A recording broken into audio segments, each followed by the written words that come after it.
அஸ்ஸலாமு அலைக்கும். Ghee rice, chapati, parotta, white ரைஸ்க்குலாம் வச்சு சாப்பிடும்போது அற்புதமா இருக்கும் பீஃப் சுக்கா. எப்படி செய்யணும் பார்க்கலாமா? பீஃபை குட்டி குட்டியா கட் பண்ணி எடுத்துக்கோங்க. 1 டேபிள் ஸ்பூன் மல்லித்தூள், 1 tablespoon garam masala, 1/2 tablespoon Kashmiri மிளகாய் தூள், 1/2 டீஸ்பூன் மஞ்சள் தூள், 2 tablespoon ginger garlic paste, தேவையான அளவு உப்பு சேர்த்து நல்லா அழுத்தி மசாலா உள்ள இறங்குற அளவுக்கு மிக்ஸ் பண்ணிக்கோங்க.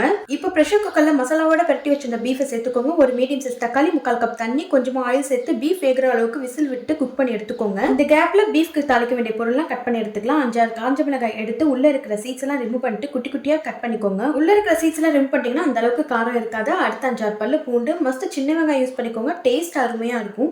இது கூட ஒரு கொத்து கருவேப்பிலையும் சேர்த்துக்கோங்க. இப்போ இந்த சைட் பீஃப் 90% குக் ஆகிடுச்சு. இப்போ ஒரு பேன்ல கொஞ்சமா நல்லெண்ணெய், கட் பண்ணி வச்சிருக்கிற காஞ்ச மிளகாய், பூண்டு, சின்ன வெங்காயம், கருவேப்பிலை சேர்த்து கலர் சேஞ்ச் ஆகுற அளவுக்கு நல்லா வதக்கி விட்டுக்கோங்க. இந்த அளவுக்கு வதங்கினதுக்கு அப்புறம் இப்போ வேக வச்சிருந்த பீஃப் சேர்த்து மீடியம்ல வச்சு அப்பப்போ மிக்ஸ் பண்ணிட்டு நல்லா ட்ரை ஆகுற அளவுக்கு குக் பண்ணி எடுத்தீங்கன்னா 100% நல்லா பஞ்சு போல குக் ஆகி நல்லா அற்புதமான பீஃப் சுக்கா ரெடி ஆயிடும்.